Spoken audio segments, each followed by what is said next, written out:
Olá, queridos professores, queridos convidados, sejam todos muito bem-vindos a mais uma live do Reflexão Pedagógicas. Para quem não me conhece, eu sou a professora Dayana, pertenço à equipe do 5º ano da GEFEM, que é a Gerência do Ensino Fundamental e Médio da Secretaria Municipal de Educação de Campo Grande, Mato Grosso do Sul. Este ano, a nossa equipe está composta com mais uma colega de trabalho, a professora Jaqueline. Dá um oi aí, Jaqueline, para quem está nos Olá, assistindo agora, nesse momento. olá pessoal, tudo bom com vocês? Muito obrigada pela recepção da nossa equipe no 5º ano. Quero dizer que para mim que é um prazer estar acompanhando a equipe do 5º ano. Muito bem.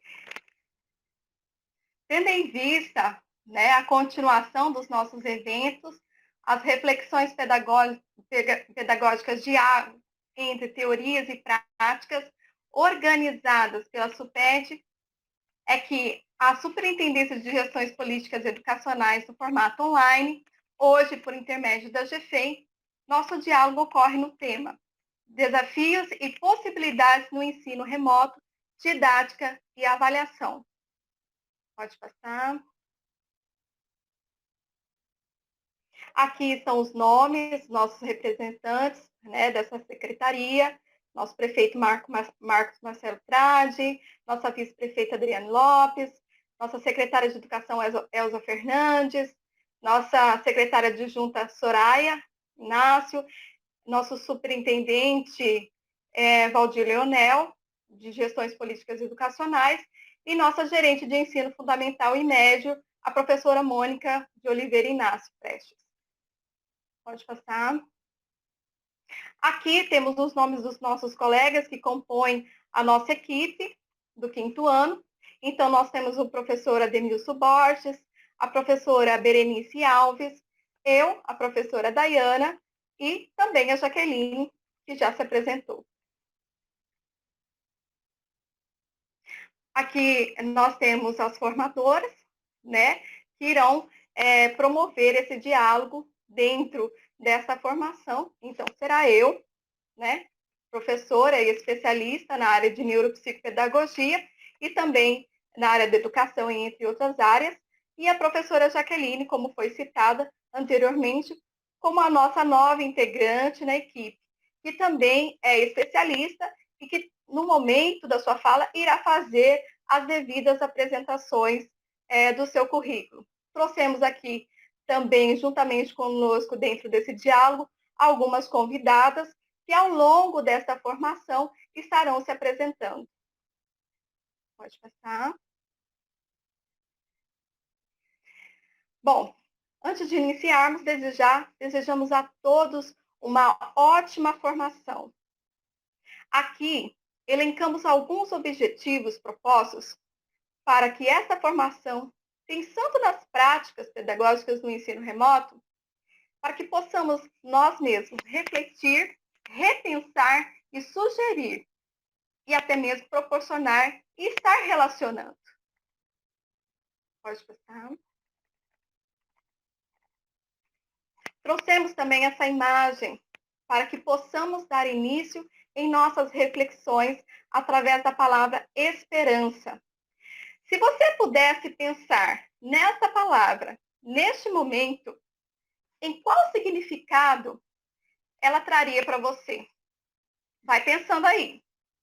Bom, eu pensei e refleti sobre essa palavra e separei um trecho que combina muito com o atual momento em que nós estamos passando, tanto na saúde, tanto quanto na educação, que diz assim: a esperança é ter forças para tentar outra vez, mesmo quando o mundo lhe diz para desistir. Ter esperança é ter a coragem de criar expectativas positivas, é pensar que sempre haverá uma saída, é saber que não há mal que dure para sempre. Quem tem esperança sabe que em qualquer momento coisas boas podem acontecer. Que mensagem maravilhosa, né? Que possamos ter, então, dias melhores, né? Que não percamos as nossas esperanças.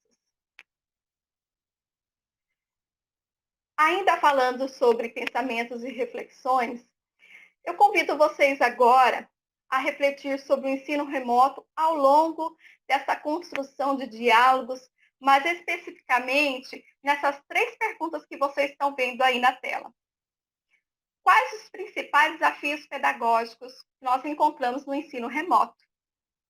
Como mediar a aprendizagem e quais as possibilidades de avaliar? Vai guardando aí essas perguntas. Pode passar. Então, para contribuir ainda mais dentro das nossas reflexões acerca dessas 3 perguntas que eu já fiz aí mesmo para vocês, vamos fazer uma retrospectiva dos desafios enfrentados no ano de 2020, tendo em vista alguns marcos com os trabalhos e acontecimentos no ano de 2020. Bom, como eu falei, uma retrospectiva. Então, eu já começo falando que ninguém esperava por um ano tão difícil. Uma pandemia que só aí já era um grande marco na história, não é? Junto a essa pandemia vieram outros desafios. O isolamento social é um deles, mudanças nos calendários escolares, alterações de rotina. Acredito que até aí tudo bem, se fosse tentar seguir com essas mudanças, não é, professor? Mas quando chegou aquela situação do luto, quando começou a fazer também parte, né, dessa história, entre milhares de pessoas, envolvendo também nossos entes queridos, era o momento da gente parar, pisar no freio na educação e em outros setores. Bom, a minha intenção, a nossa intenção aqui, é que possamos entender os desafios gerados no ano de 2020 e considerar aquilo que deu certo no ano anterior e vem dando certo no ano e neste ano dentro da educação. Pode passar. Com toda certeza, superamos bastante desafios, não é, professor? Aceleramos alguns processos de aprendizagem, adotamos novas ferramentas. Quem lembra? Em fevereiro e também depois de fevereiro, no início de março, os professores estavam na escola, ainda passando pelo processo de iniciação das atividades. Muitos professores ainda, quem lembra aí, vai me ajudar aqui nesse momento, estavam ainda criando vínculos com seus novos alunos, né, das turmas, onde se ouvia apenas falar sobre o vírus. Mas foi no final de março que novas medidas foram restabelecidas, onde o distanciamento social começou a ganhar força em uma determinada cidade, em um determinado município, e foi tanto que depois se passou para todo o nosso país, né? Vamos colocar assim. Foi tanto que depois dessas medidas serem adotadas, né? Além das cidades, dos municípios, né? Depois foi em todo o nosso país. Pode passar. Com as aulas paradas e alguns estabelecimentos fechados, fomos convidados a inovar. Enquanto alguns professores enfrentavam seus desafios com as tecnologias, a Secretaria de Educação criava-se novas estratégias para que pudesse atender os nossos novos alunos, bem como os nossos também professores. Foi então que surgiu o caderno base. Pode passar, fazendo favor. Que é esse aí que você está vendo na tela, né? Antes dele, esse é o desse ano de 2021, mas antes dele teve uma outra, né? Uma outra capa, que é o nosso caderno básico, que ele veio unicamente propiciar e dar subsídios iniciais básicos, né, a partir de uma metria do novo referencial curricular da RENE, mas que também hoje ele se referencia mais especificamente do currículo circunstancial de 2021. Qual está fazendo favor? Para que quem está assistindo possa ver. Esse aí que vocês estão observando aí na tela aí. Esse é o nosso currículo, né? Nosso referencial curricular circunstancial agora de 2021 que estamos utilizando. E também não deixa de estar alinhado com o currículo da REME e que busca, através das atividades, estrategicamente garantir ao nosso aluno conhecimentos básicos de forma contínua, complementar do ano de 2020. Pode passar. Pode passar mais um. Ah, quem lembra, né, desse momento? Vamos chegar lá. A educação no ano de 2020 foi convidada a reinventar-se, certo? Cada vez mais, conforme vocês viram aí. Vieram as formações dos professores na modalidade online, aqui nós estamos, certo? A TV REME, como vocês estão vendo aí a imagem, a plataforma digital e diversos aplicativos utilizados pelos professores e gestores para auxiliar em suas comunicações e no ensino. Livros didáticos em formato de PDF e também a nossa rádio REME, quem lembra? Todos estes e muitos mais recursos e instrumentos criados e compartilhados de forma geral para facilitar você, professor, e ressignificar cada vez mais o ensino e aprendizagem. Estes foram alguns que eu citei aqui, tá? Mas existem milhares de recursos e instrumentos criados para que possamos cada vez mais melhorar a nossa qualidade dentro da educação.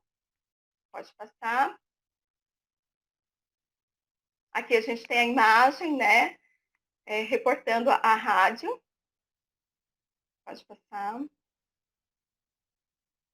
Isso. E chegamos no ponto em que eu ia falar, paramos por aí? Não paramos, né? Este ano a CEMED lançou também um plano de organização e recomendações para a recuperação da aprendizagem, né? O que é isso? Esse documento ele tem um propósito de manter e ampliar a qualidade das atividades. O documento tem por objetivo proporcionar um direcionamento para que os professores possam, munidos, né, dos seus resultados, dos cadernos, das atividades diagnósticas e do caderno base 1, né, guiar suas intervenções pedagógicas. Em 2020, a nossa esperança era o retorno das aulas, quem lembra? A gente tentou em setembro, foi antes das férias antecipadas. Quem lembra desses episódios, né, que nós passamos? Pois é. Então, nós tínhamos uma esperança, né, de retornarmos com as aulas presenciais. Mas, devido aos acontecimentos e aumentos de casos de pessoas com Covid-19, que era este o nome, né, não foi possível. Então, esse ano, como vocês estão vendo aí na imagem, nós temos um ano, né, o de 2020, que foi um ano de superação. Superamos bastante coisa, pelo que você já pode perceber por meio da minha fala, né, e algumas retrospectivas que já realizamos aqui. E através do ano de 2021, que não parou-se por aí, né? Nós estamos no ano de reconstrução. Em construção, professores. Isso sim, desafios à frente. Então, nós temos muito trabalho ainda a ser feito. Tá? Foi, então, assim, né, finalizando essa minha fala, no final do ano de 2020, nós tivemos, né, mais alguns desafios ainda antes de finalizar esse ano. As escolas tiveram que se adequar cada vez mais e desenvolver um plano que garantisse o retorno das aulas e com segurança dos nossos alunos, né? Alunos, professores, né, gestores, né, e equipe escolar. Bom, até aí tudo bem, né? Até no dia de hoje, isso já vem discutido e é bastante discutido ainda na nossa educação. A questão não é somente também a questão de retornar às aulas ou não, né? Ter, assim, as modalidades presenciais ou híbridas, no caso. Mas visa também, mais uma vez, né, a questão da saúde, a questão da segurança de todos e a qualidade no ensino dos nossos alunos sem prejuízo. Então, não é algo a ser assim fácil, né? Uma medida fácil, né, para os nossos gestores, os responsáveis, né, pela educação. Como podemos ver, dentro dessa retrospectiva, o ano de 2020 foi um ano atípico, e cheio de superações. E este ano não é muito diferente, não, como vocês estão observando aí, né? Estamos ainda em construção, o ano de 2021 é um ano de muitas construções e desafios à frente, como eu havia falado. Não paramos aí, temos muitas ainda dificuldades ainda para serem superadas dentro da educação. Pode passar. Então, falando sobre esses desafios, eu trouxe aí para vocês um quadro que apresenta os principais desafios enfrentados pelos docentes no trabalho com as disciplinas remotas. Olha aí, observa aí. Então, são elas. Né? Então, um deles seria esse aí, ó, rever as próprias práticas pedagógicas, que é o professor poder perceber aquilo que ele realmente deu certo dentro de suas práticas, o que é necessário se aperfeiçoar. Então, para que seja feita essa análise e para que ela aconteça, é necessário que o professor assista às suas aulas, anote as impressões ali que teve, fotografe o professor, né? Grave ali, faça gravações com a sua voz, até mesmo das suas imagens, né? Sobre os aspectos ocorridos nas aulas, para alimentar cada vez mais, né, a sua reflexão acerca daquilo que precisa melhorar, aquilo que já está bom, né, que foi compreensível, né, que trouxe uma melhoria nesse sentido, na questão do conhecimento, na questão do ensino, tá? Então, que aproximou também o seu aluno, né, e não deixou ele tão reservado assim. Então, é importante que a gente faça, que a gente consiga fazer essa análise, né? Que a gente consiga rever as nossas próprias práticas pedagógicas. Outro aspecto também muito importante também que precisamos trazer diante desses desafios é o professor se reposicionar no seu papel de mediador e não de detentor do único conhecimento, que é o professor rever as suas metodologias, principalmente aquelas que eram utilizadas em aulas presenciais. As ditas tradicionais, que hoje teria que estar passando por uma nova adequação metodológica, no sentido de ser mais ativa e participativa, né? Realizando assim as trocas de conhecimento que existem por meio dos nossos alunos e famílias. E transformar esse momento para propor os aprofundamentos em determinadas aprendizagens. Essa metodologia que eu estou falando aqui, professores, ela não é uma metodologia nova, né? Essa metodologia que eu estou falando dos alunos é aquela metodologia que a gente já vem discutindo na nossa formação, que é aquilo que o aluno já sabe, aquilo que o aluno deveria já saber, né? Pegar essas informações, o que ele já sabe e o que a gente pode fazer a partir dos conhecimentos prévios que ele possui. Não é uma metodologia atual, pelo contrário, é uma metodologia proposta por Piaget, que pensou justamente em contrapor o ensino passivo, que é aquele modelo, né, de ensino que eu acabei de falar para vocês, tradicionalista, em que o professor ensina e o aluno aprende, mas sem dar condições para que o aluno possa se sentir, de forma geral, protagonista do seu próprio processo de aprendizagem. Existem outras metodologias que estão sendo utilizadas nesse momento para justamente despertar o interesse do meu aluno. Bom, então vamos conhecer as novas metodologias, né? Até aqui nós precisamos, igual eu coloquei aqui para vocês, se reposicionar enquanto professor, né, e refletir acerca também do seu conhecimento, do seu papel, ok? E por último, o que não podemos deixar também de refletir aqui, dentro dos desafios docentes, é o professor repensar suas práticas avaliativas, que é não somente avaliar a participação e desempenho desses alunos, ou compromisso somente com as entregas dos cadernos, mas em analisar as práticas pedagógicas de todos os envolvidos, com o objetivo de corrigir rumos e repensar situações para que a aprendizagem ocorra. Isto é, avaliar a aprendizagem dos alunos, e como avaliar, se está dando certo, se não, as práticas, né, também suas, professor. É importante a gente estar fazendo essa avaliação. Lembra que eu falei? Anota no papel, grava a voz, grava vídeo, né, para a gente entender se está funcionando, porque o que vem chegado como resultado, né, parece que é outro. Né? A gente entender qual que é o lado ainda que está deficiente. Então, isso tudo gera um processo que envolve todos, né? Envolve os professores, envolve os alunos, a nossa própria gestão escolar, que envolve também o currículo escolar, bem como o próprio sistema todo de ensino, né? Bom, eu não vou me aprofundar um pouquinho nesse assunto, não, né, sobre avaliações, até porque a professora Jaqueline irá se apresentar e continuará falando a respeito desse assunto tão importante dentro do processo de aprendizagem, que é a avaliação. Jaqueline, seja muito bem-vinda. Te desejo sucesso em sua troca e no seu diálogo aqui conosco.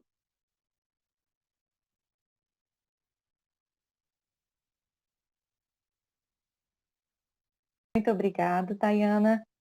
Muito obrigado. É um prazer imenso estar compondo a turma, a equipe, né, do quinto ano, né?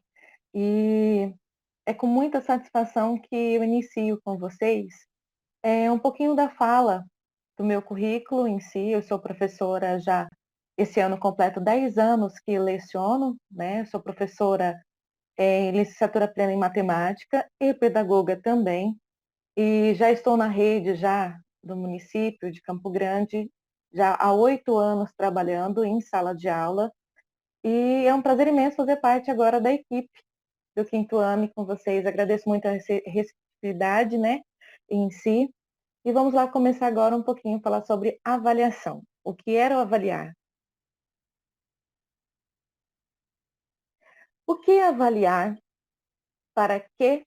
Por quê e como, né? Então, nesse apanhado em si de avaliação, eu vou trazer para vocês alguns teóricos em si, com base em alguns questionamentos de algumas situações que nós vivemos em sala de aula em si, algumas questões referentes ao nosso referencial curricular, né, do ano de 2020, e com base em si que foi feito o caderno em si, igual a Daiane acabou de mencionar, sobre o referencial curricular circunstancial. Então, muito assunto, assim, em relação à avaliação, nos deixa um pouco assustado, né? Preocupado, né? E a avaliação ela tem ocupado um lugar central no conjunto de preocupações dos professores, né? Porque através dela conseguimos analisar diferentes aspectos educacionais em diversos âmbitos. Podemos também ver a questão do currículo, o nosso planejamento, o ensino e a aprendizagem. Pode passar. O que é avaliar? É fornecer informações acerca, né, da aprendizagem, dizendo respeito à construção da autonomia por parte do estudante, na medida em que lhe é solicitado um papel ativo em seu processo de aprender. Isso nós trazemos dentro do próprio referencial. O que é o ato de avaliar? Próximo. Aí eu trago para vocês aqui o que seria, no caso, uma avaliação. A avaliação não se constitui somente um conceito teórico, né? Ou seja, ela está ligada diretamente aos processos educacionais, mas sem pertencente aos processos de formações, né? A concepção da educação e da sociedade, se tratando de sociedade de Caldeira, no caso, traz a informação de que uma avaliação em si ela é como um meio e não um fim em si mesma. Está delimitada por uma determinada teoria e por uma determinada prática pedagógica, né? Então, quando Caldeira traz esse pontuamento, ele está falando diretamente aos processos educacionais, o que pertence aos processos de nossas formações e à concepção de educação e da sociedade. Próximo slide.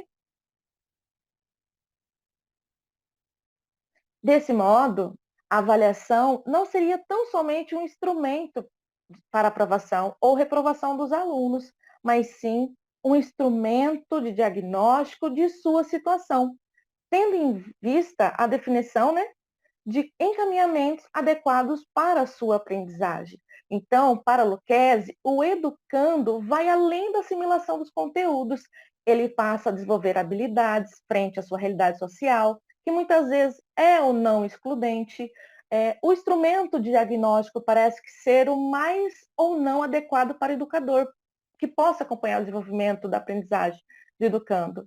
Então, é preciso, né, saber quais são os conhecimentos e habilidades a serem ensinados e conhecer estratégias variadas de avaliação. E eu trago para vocês aqui ao longo também os tipos de avaliações em si, de uma maneira. Próximo slide. Então, de acordo com o nosso referencial curricular, a finalidade da avaliação é o que precisamos considerar para planejar os meios de avaliar. É construir os instrumentos mais adequados. Novamente, retomando a questão do nosso planejar. O que eu vou planejar para esse aluno? Pensando que o planejar não é numa situação em sala de aula. Eu estou em uma situação remoto, né? Fomos tirado pelas situações do vírus em si desde março do ano passado. E a gente espera, com aquela esperança de que fosse retomado o ensino presencial. Em 2021, reprisamos novamente essa situação de verificar a continuidade desse processo, né? O planejamento em si não vai continuar como era antes, já tem uma visão diferente. Eu vou avaliar como esse meu estudante, como eu vou avaliar ele nesse período? Vai ser do mesmo jeito que presencial? Não, nós vamos utilizar base do presencial, mas de um olhar remotamente. Próximo slide.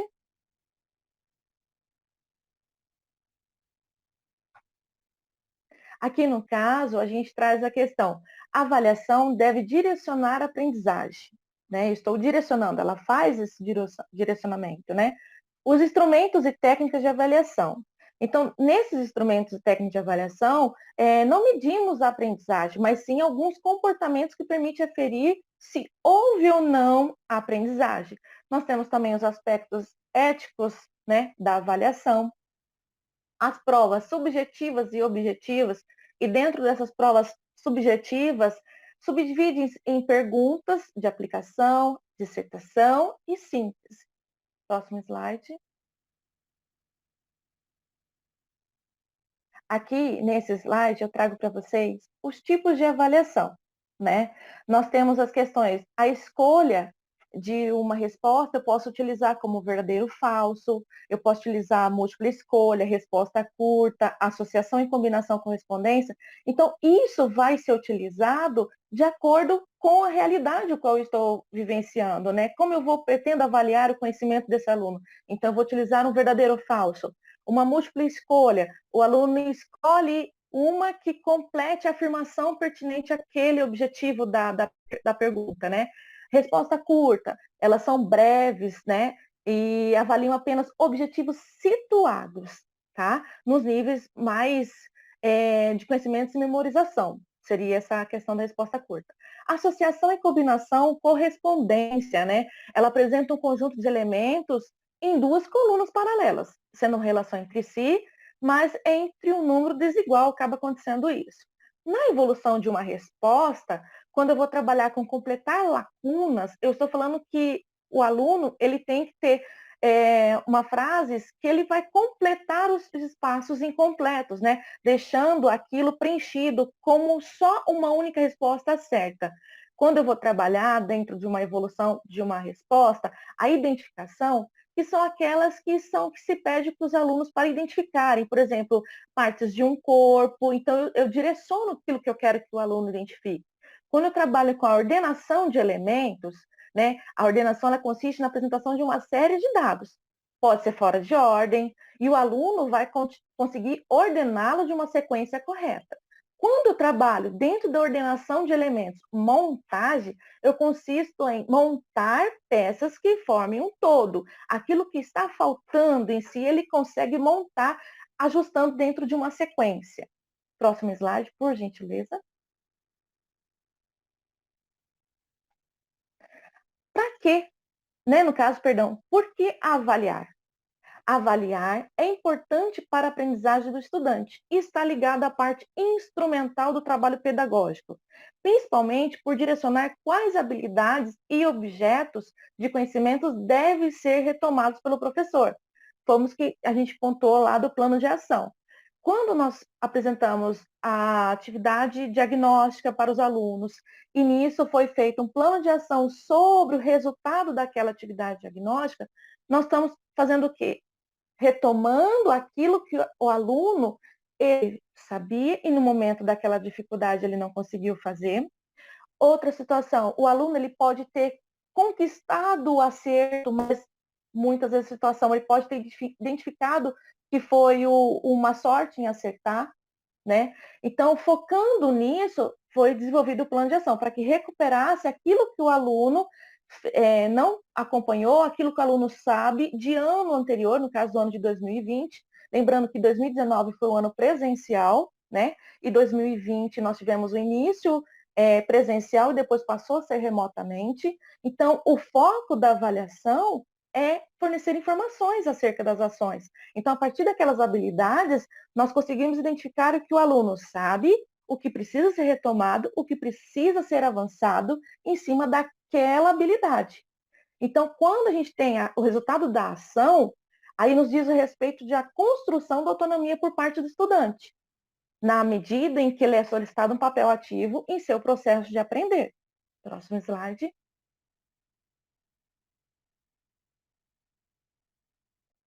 Nós temos agora a situação de como avaliar.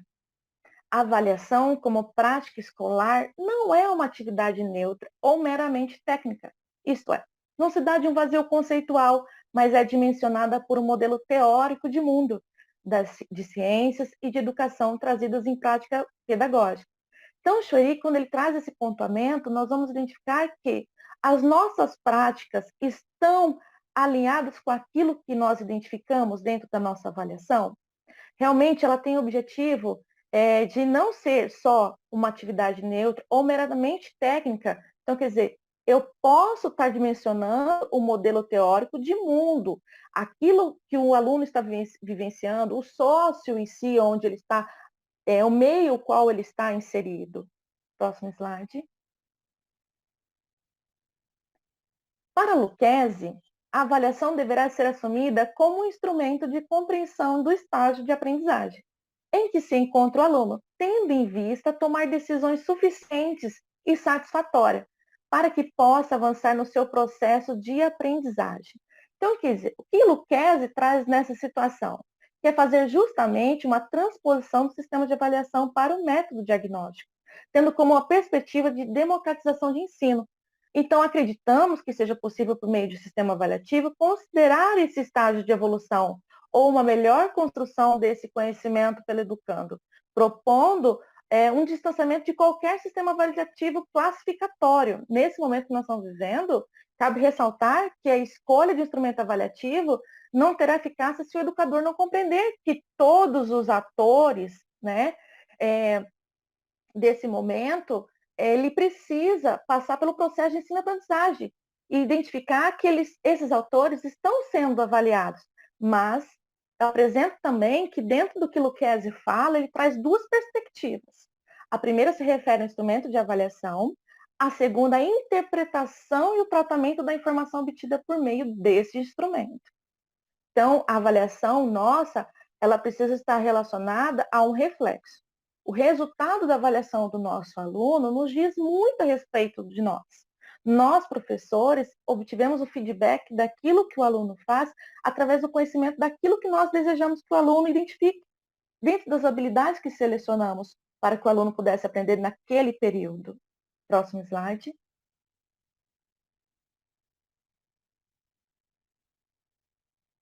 A avaliação deve ser contínua durante todo o processo.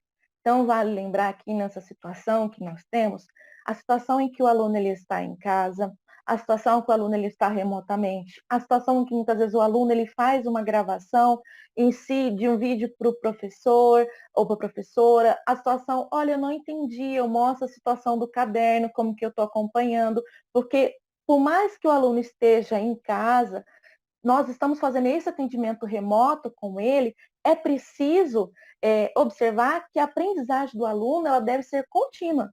Por isso, não depende só do aluno, né, ou do professor, é também de responsabilidade da família, o contexto social em que está inserido. Próximo slide.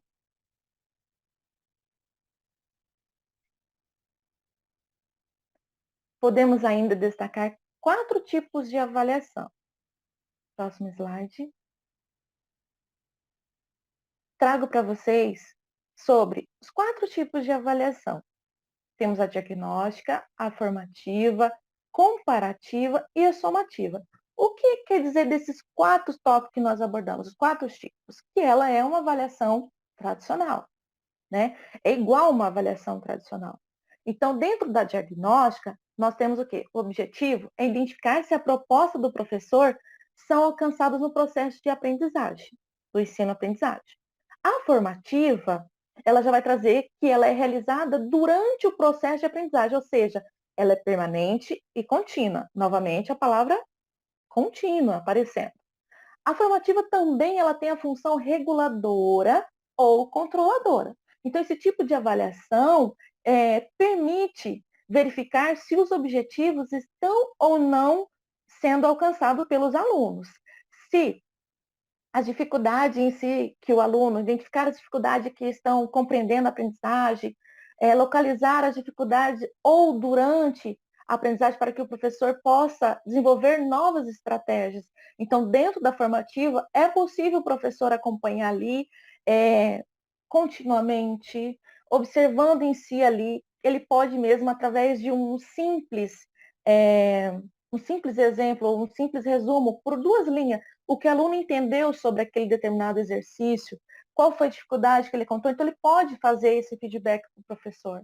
Nós temos também a questão da avaliação somativa, que nada mais é que a avaliação, somativa em si, ela pode trazer a questão do comparativo, né? Ela pode ser usada também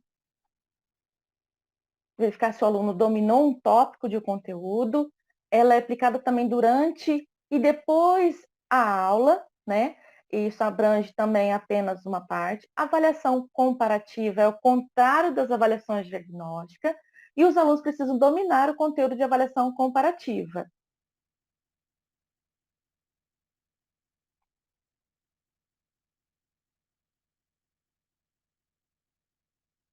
Outra situação que nós temos aqui, reafirmando do somativa, volta o slide, por gentileza, é que a somativa, gente, ela é geralmente realizada no final de uma unidade temática ou de um período letivo, um ano, um semestre, um trimestre, tendo uma função classificatória no final, a somativa, tá? Só fazendo esse adendo aqui, de acordo com os níveis de aproveitamento e a sua progressão de um ano escolar para o outro, tá? Então, a somativa, ela é diferente de uma comparativa, tá? Ela trabalha em geralmente realizada no final de uma unidade temática ou de um período letivo. Próximo slide. Quando a gente trabalha a questão de uma avaliação, nós se pensamos no que era avaliar, o ato de avaliar, ele atribui qualidade à realidade, né? Passamos 24 horas por dia fazendo isso, avaliando. Olha que exemplo muito simples também. Quando a gente pega um copo para tomar uma água, a gente pega esse copo e a gente vai avaliar ele se ele vai estar limpo ou não, se eu posso usar ele determinado, se é uma bebida gelada ou fria, ou quente. Então, nessa situação, a gente faz essa avaliação em si. A gente já começa a avaliar se em determinado local onde eu vou, como eu vou me portar, como eu vou falar. Então, já estou me autoavaliando em si, né? E é muito importante também a gente trabalhar com essa autoavaliação. Trago para vocês depois aqui. Nesse slide, quando a gente traz essa questão do ensino remoto, né? Avaliação do ensino e aprendizagem em tempos remotos. Né? O que nós podemos fazer? Né? como avaliar a aprendizagem durante esse período, né? O que eu posso considerar neste processo de avaliação? O que eu desejo alcançar? Então, dentro dessas expectativas, nós temos várias situações, onde nós temos no contexto que é a pandemia. E nós temos que se reinventar, e estamos se reinventando a cada dia. Muitas vezes uma dificuldade de alguma tecnologia, mas a gente vai se aprimorando, vai fazendo uma pesquisa, um compartilha com o outro o acesso, como que deu certo, como que pode ter feito isso. São tempos diferentes e também pede técnicas e práticas diferentes sobre o processo de avaliar. Assim, não perderá o seu objetivo. Então, quando a gente está vivendo esse tempo, que é um tempo bem peculiar, em diversos aspectos, estamos vivenciando o cenário da educação, é a avaliação, é o que é diferente. Temos que se observar também que os nossos estudantes, eles vêm se sentindo em tempos desafiadores. Isso aumenta mais ainda a tensão pelas avaliações. Então, quer dizer, o que pensar, que temos que pensar é que o estudante está ele está com o lado emocional, ele está com medo, ansiedade, o estresse, né? Isso tem atrapalhado, né? Ele está com dificuldade de se organizar para estudar remotamente, ou em situações está com dificuldade de tirar dúvidas com os professores, né, devido à ausência do contato presencial, porque quando era presencial era mais acessível o professor, assim, na dúvida. Então, quando eu tenho essa dificuldade em se comunicar com o professor, muitas vezes a aprendizagem acaba passando desapercebida, porque o aluno tem a vergonha, não quer se expor. Então, sempre direcionando o aluno que, tendo dúvida, ele pode tirar com o professor no privado, né? Tem as questões também que muitas vezes não é possível estar num ambiente mais tranquilo para estudar em casa. E outras situações também, nós temos também a falta do equipamento, né? Que muitas vezes uma família são 3, 4 irmãos na casa que faz o ensino remoto e nós precisamos fazer esse acompanhamento, né? E como que uma mãe, né? Ela pode ter um celular, ela vai poder acompanhar os filhos três, vão usar ao mesmo tempo, mesmo que estão em turmas diferentes. Como que ele vai acompanhar isso? Nós caímos nessa situação também, né? De pôr em si a empatia pelo aluno nessa situação. E muitos pais não conseguem acompanhar as aulas síncronas. Muitas vezes os pais levam o celular para o trabalho, né? Eles precisam, tá? E muitas vezes o aluno vai ver isso depois, fora do horário de aula. Então, por isso que muitas vezes é muito importante o professor fazer um vídeo explicando ali em si para o aluno, né? Porque as crianças necessitam muito desse visual para que possa compreender tanto em língua portuguesa, matemática, história, geografia, ciências. Então, quando eu trago para o aluno os vídeos em si, não só o áudio, eu estou trazendo para o aluno o quê? O campo visual, aquilo que o aluno consegue ver além do ouvir. Então, isso é muito importante para que os pais usem isso depois, porque nós estamos em situações em que os pais necessitam, muitas vezes, de aprender junto com o filho. Então, nós temos que pensar nessa situação também. Então, isso tudo só corrobora para o quão desafiador é estudar em meio à pandemia, até, quer dizer, de todas essas dificuldades que a gente está vivenciando, né? E como é possível lidar com uma avaliação de maneira mais branda? Como que eu posso pensar numa avaliação? Tá?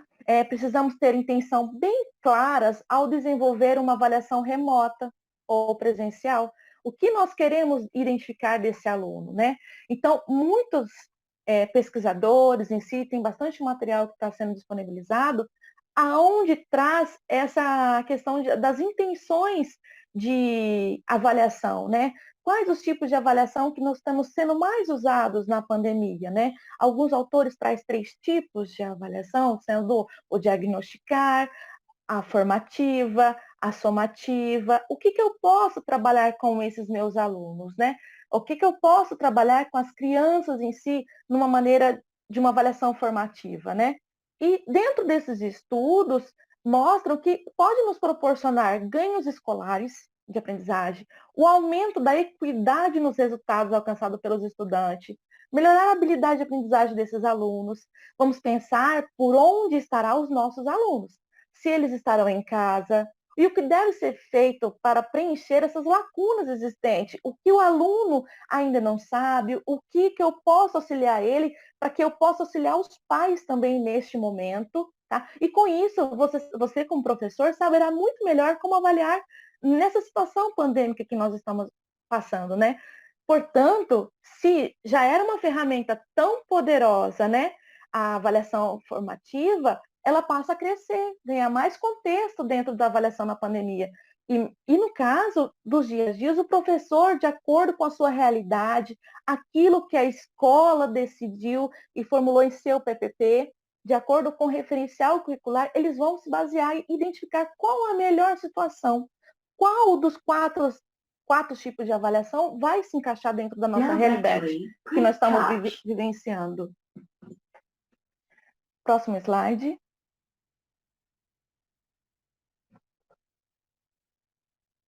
Concluímos que o processo avaliativo sempre é de caráter singular.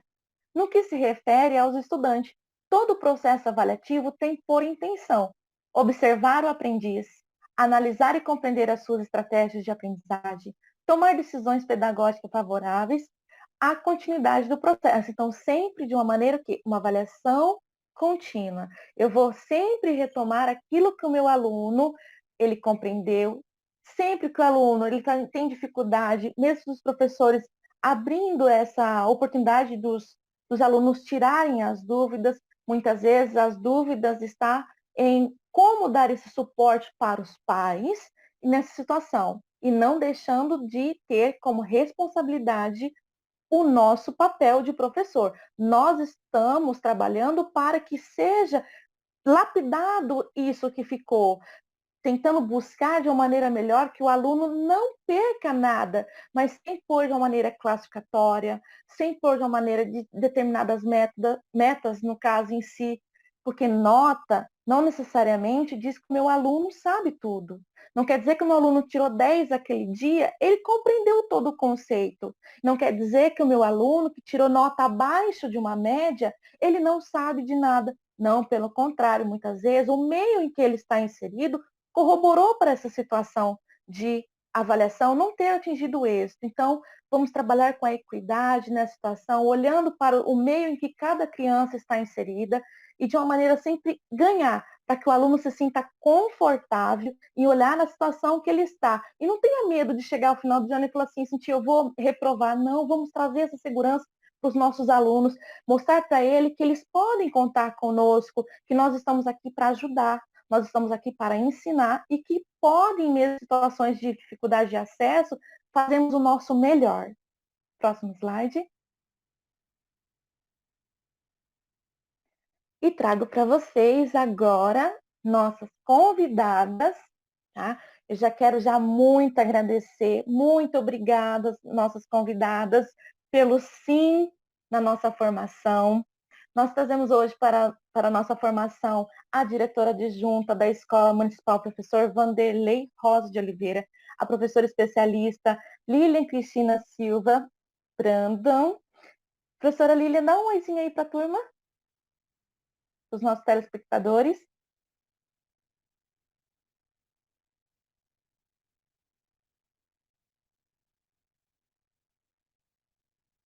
Ela, também trouxemos hoje também nossa convidada também, a diretora da Escola Municipal José do Patrocínio, a professora especialista Milena Patrícia. Olá. Sejam muito bem-vindas. Trouxemos também para nós. Obrigada, tudo bem. É um prazer imenso ter vocês aqui conosco, tá? Muito obrigado por aceitar o nosso convite. É uma felicidade muito grande tê-los aqui conosco na nossa formação. Trazemos também a nossa professora convidada, também a professora da Escola Municipal, professora Eulália, da Escola Eulália, né? A nossa professora Simone Cristina Jardim. Olá, professora. Boa tarde. Seja muito bem-vinda. Obrigada. Boa tarde. Eu vou deixar a palavra agora com vocês, com a professora Lília, para que ela possa ir do que ela propôs para a nossa formação de hoje. Muito obrigada.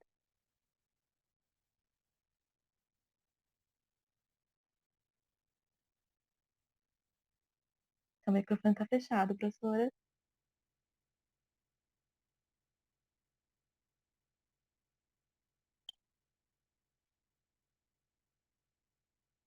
Acredito que continua fechado, Lília.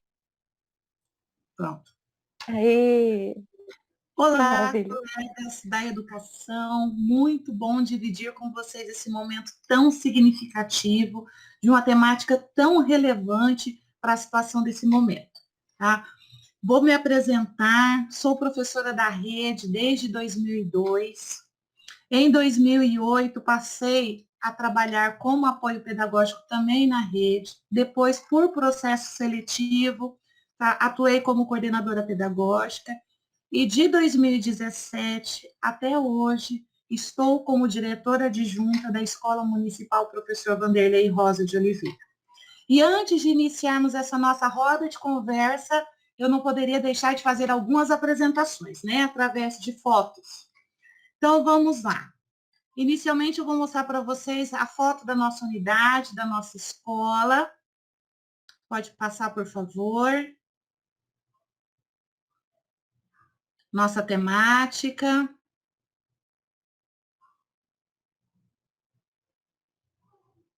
Vamos abordar os desafios e possibilidades no contexto da unidade escolar, né, trazendo um pouco da realidade da unidade escolar para esse momento. Agora eu vou mostrar para vocês o nosso contexto, em particular da unidade. Pode passar. Essa é a Escola Vanderlei Rosa de Oliveira, situada hoje na região do Prosa. A unidade atualmente atende 1.450 alunos, dividido nos turnos matutino e vespertino. Pode passar, por gentileza. Essa é minha amiga e parceira, diretora-geral, diretora Lucilene Fernandes de Oliveira, que divide comigo em consonância com todos os segmentos a responsabilidade da unidade escolar. Pode passar, por favor. A equipe técnica pedagógica, composta hoje por 12 profissionais, e que tem uma responsabilidade muito grande, principalmente nesse momento de pandemia. Por quê? Porque é a equipe técnica pedagógica que faz essa articulação entre docentes, alunos e família. Tá? Pode passar, por favor. Bom, quando surgiu essa questão de distanciamento, de isolamento social em virtude da pandemia, nós tínhamos duas grandes preocupações, a prática docente e a avaliação. Por que duas grandes preocupações? Porque a unidade escolar, ela estava, mesmo que de forma escalonada, prestando os demais atendimentos à sua clientela, né? No caso, nós teríamos que articular, reorganizar propostas de conduzir essa prática docente para os nossos alunos. Porque nós não tínhamos mais o contexto da sala de aula, nós não tínhamos mais as interações emergentes, nós não tínhamos mais o contato físico, nós não tínhamos mais as trocas significativas simultâneas. E no que tange à avaliação, nós tivemos que fazer uma reorganização nos instrumentos avaliativos, mas sem perder o foco na avaliação formativa, que sempre foi a base da unidade escolar. Por quê? Porque a avaliação formativa a gente consegue acompanhar o processo de desenvolvimento do aluno, o desenvolvimento do aluno como um todo. A gente não se prende única e exclusivamente a notas, a resultados finais, mas a gente consegue ter uma visão inicial de como o meu aluno era, como o meu aluno se desenvolveu e em que patamar ele chegou. Então, diante da situação de pandemia, nós trouxemos essas duas questões para a discussão emergencial. Como conduzir a mediação do processo de ensino e aprendizagem e como trazer a avaliação para esse contexto da pandemia. Pode passar? Bom, a partir dessas duas grandes preocupações, surgiram duas perguntas. Primeiro, como nós iríamos manter a eficiência do processo de ensino e aprendizagem, né, de modo a atender a todos, considerando a realidade socioeconômica de cada aluno, a realidade socioeconômica da clientela atendida pela unidade e, principalmente, como nós iríamos considerar os níveis de aprendizagem existentes na turma. Por quê? Mesmo no ensino remoto, a gente não pode deixar de considerar que a sala é homogênea. Então, eu precisava ajustar, a unidade precisava ajustar o seu trabalho de modo a atender essas particularidades. E nós tínhamos uma outra pergunta também. Pode passar, por favor? Que era primordial.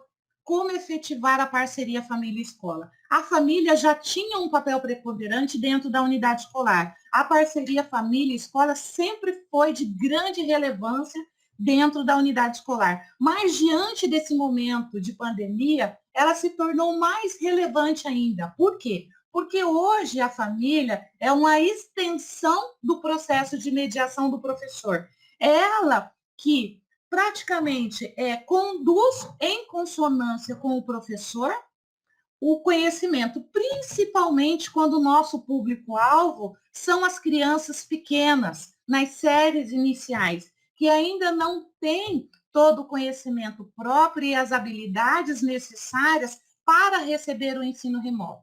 Então, nós tínhamos duas grandes preocupações que deram como foco duas questões a serem respondidas por todos os segmentos da unidade escolar.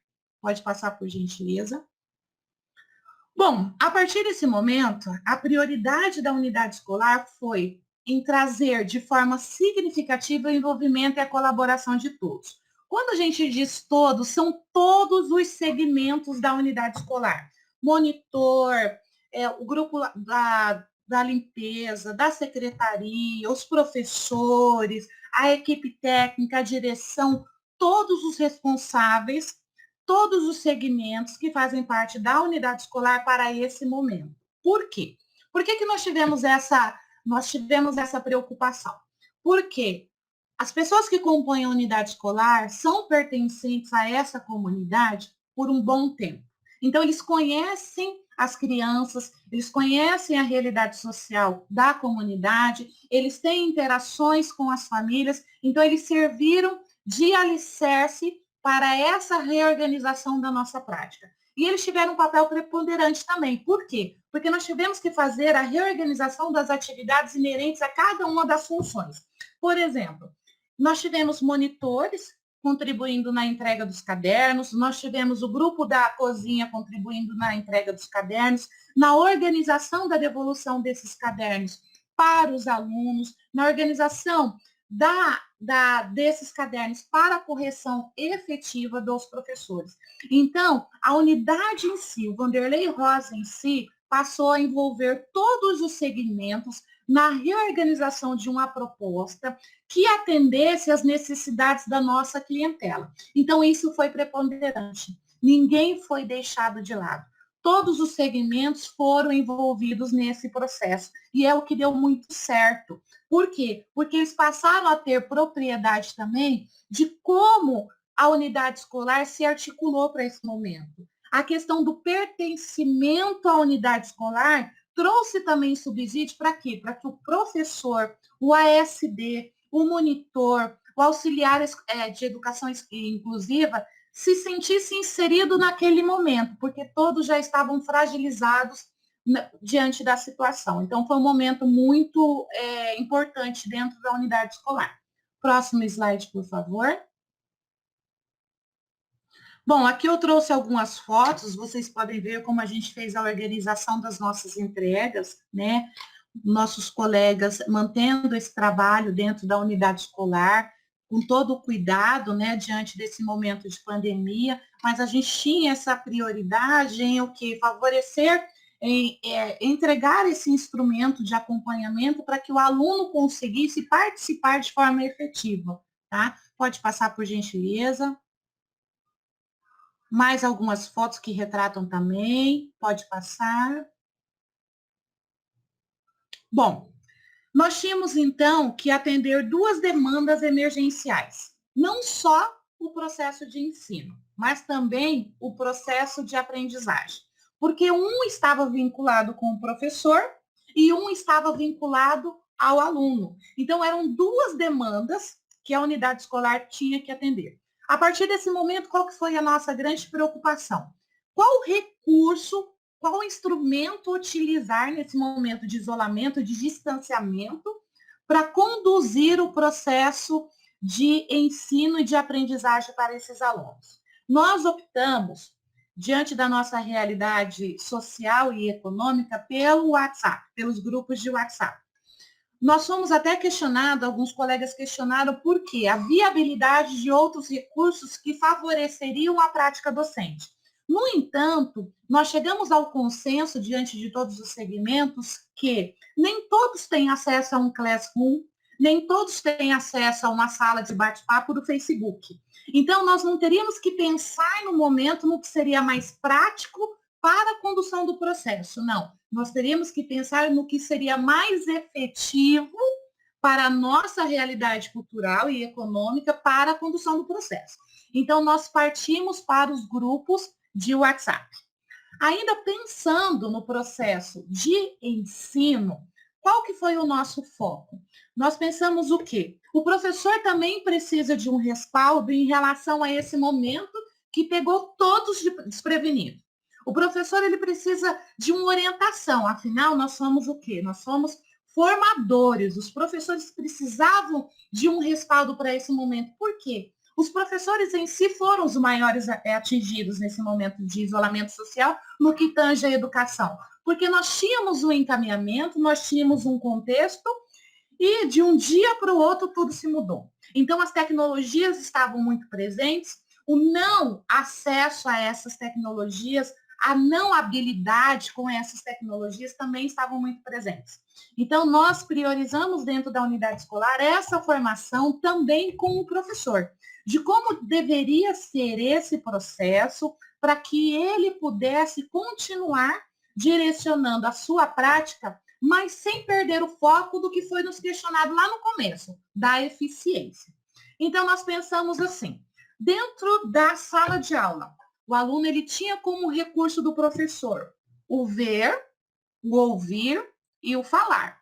Então, nós pensamos em conduzir aulas, mesmo pelo grupo de WhatsApp, de modo que o aluno pudesse manter o vínculo efetivo com o professor, vínculo afetivo, perdão, com o professor, de modo que ele trouxesse essa proximidade ao ver o professor através do vídeo, em manter a condução do conteúdo de modo que, a partir do momento que o aluno estivesse vendo o professor também estaria o quê? Articulando, explanando, dando exemplos do conteúdo, não só da atividade. Porque a atividade, a criança tinha ali no momento como suporte o caderno, mas ele precisava receber orientações.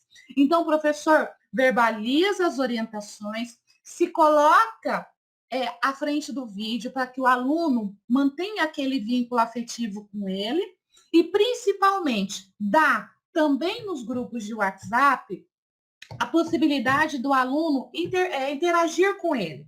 Os nossos grupos de WhatsApp são abertos. Então, a partir do momento que o professor direciona a aula, que o professor direciona o seu conteúdo, a sua atividade, o aluno interage. Interage como se estivesse na sala. Professor, eu terminei. Professor, eu não entendi a questão tal. Professor, tenho dúvidas na questão tal. O aluno grava vídeos da atividade e posta ali. Então, assim, os vínculos estabelecidos no grupo de WhatsApp, a gente tem a consciência de que não são os mesmos estabelecidos dentro de uma sala de aula. Por quê? Porque o contato físico é primordial. Mas a gente percebeu também que veio suprir para esse momento de isolamento social, de distanciamento. Porque é uma coisa você só ler uma orientação, você só ouvir uma orientação, mas traz um significado muito diferente quando você tem a oportunidade de ver o seu professor, que você não tem mais o contato, de ouvir o seu professor e, principalmente, de verbalizar com ele, mesmo que seja por gravações ou WhatsApp. Então, isso foi preponderante dentro do Vanderlei Rosa. Quando nós pensamos também na questão do processo de aprendizagem, nós tivemos, assim, grandes desafios, já que o tema é desafios e possibilidades. Nós tivemos grandes desafios. Por quê? Como que nós iríamos conduzir o processo de ensino se a realidade econômica da nossa clientela, nem todos têm acesso à internet, nem todos têm acesso ao grupo de WhatsApp, porque, como foi dito anteriormente aqui, muitos pais saem, levam o celular, não tem um momento de interação. Então, assim, a partir dessas necessidades, como que nós nos organizamos? Por exemplo, o professor direcionou uma atividade e ele pediu que o aluno, mesmo que seja uma atividade prática, que ele mande a foto, a devolutiva, daquela atividade, ou ele propôs uma atividade no caderno de atividades, que o aluno deveria compartilhar com os colegas o resultado da sua atividade.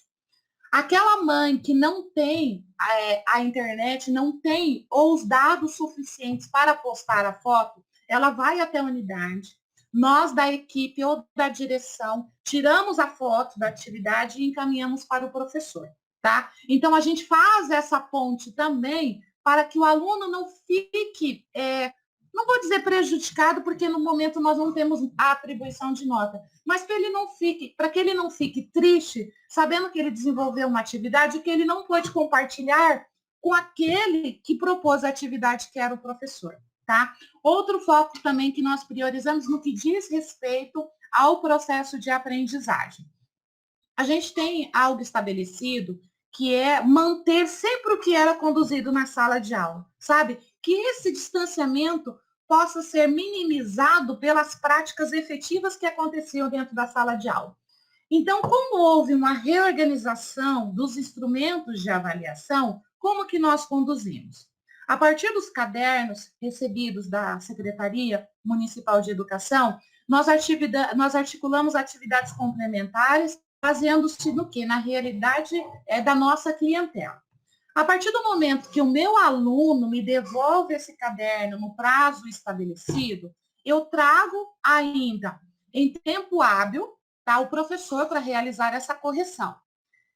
O professor realizou a correção, na próxima semana, obedecendo a todos os critérios de segurança estabelecidos, eu faço a devolução desse caderno para o meu aluno. Por quê? É importante que o meu aluno possa visualizar as questões que ele errou, as questões que ele acertou, como foi o desenvolvimento dele. Por quê? Para ele não se sentir desmotivado.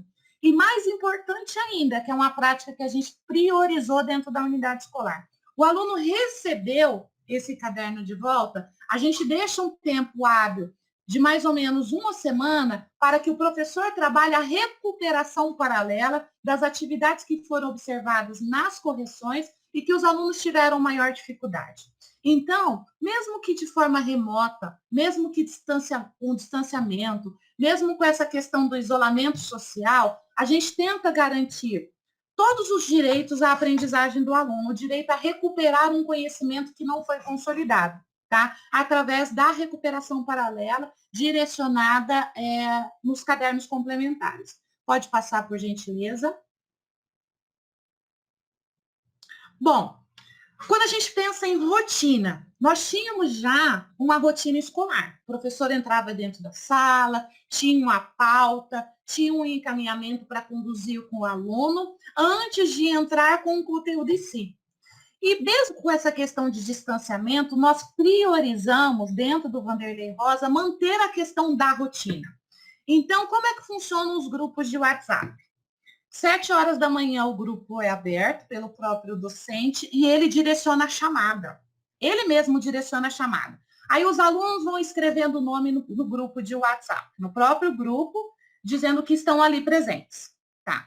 O professor, no término da aula, iniciou às 7, termina às 11. Iniciou às 11, ele faz o registro de todos os alunos que estavam presentes. No que tange a chamada, qual que é a relevância dessa atividade junto aos grupos de WhatsApp?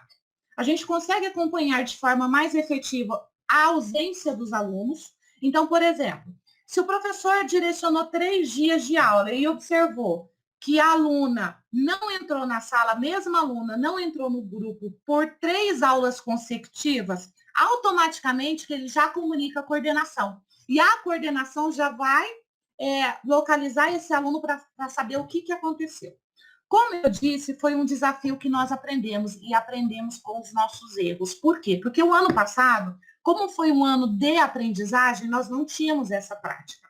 O que aconteceu? Nós só tínhamos o conhecimento da ausência dos alunos, da não participação na entrega dos cadernos. E isso, o prazo era muito grande de uma entrega de um caderno para o outro.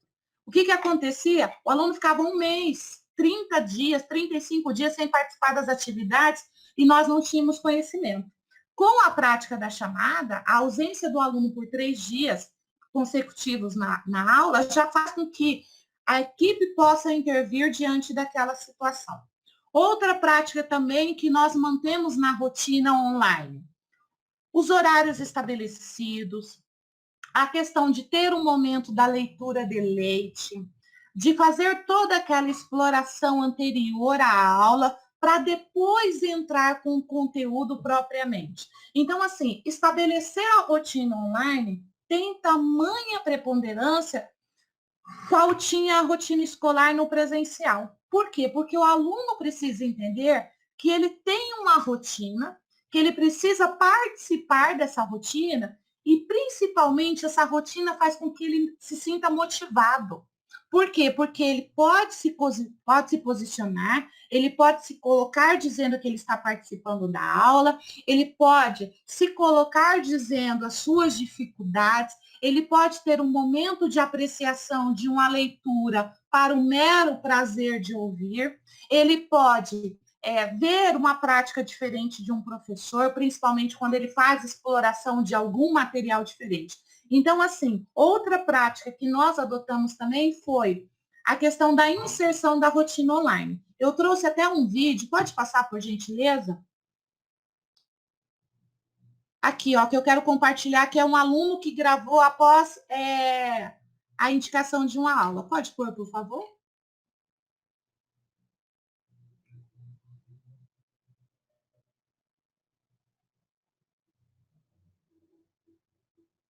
Pra depois eu pintar, mas tá ficando assim. Vou deixar um só com coisa em volta e os outros eu vou pintar no meio. E tá ficando assim. Esse aqui eu já pintei, falta esse. Depois eu vou fazer esse, vou fazer umas linhas aqui também. Bom, gente, olha só. Depois do encaminhamento de um conteúdo, de uma atividade, esse aluno fez a questão de divulgar esse grupo, de apresentar esse grupo, essa atividade, né, esse vídeo no grupo de WhatsApp, para mostrar como ele tinha articulado o desenvolvimento da sua atividade.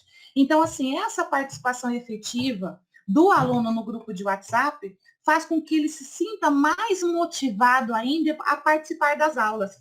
Eu digo que, assim, tem que ter sempre aquele gostinho do que eu quero mais, eu quero participar, eu quero ouvir, eu quero ouvir. Por quê? Porque o distanciamento já mexe com o emocional, e principalmente com o emocional das crianças. Então, nós temos que ter essa preocupação em trazer, em estar com esse emocional bem consolidado, para que o aluno consiga desenvolver e não fazer o quê? E não se ausentar e não deixar de participar. Porque, consequentemente, se isso acontecer, ele vai ser prejudicado no que diz respeito à aprendizagem. Tá? Pode passar, por favor? Bom, nossa preocupação estava na avaliação, em como conduzir a questão da avaliação nesse momento de pandemia.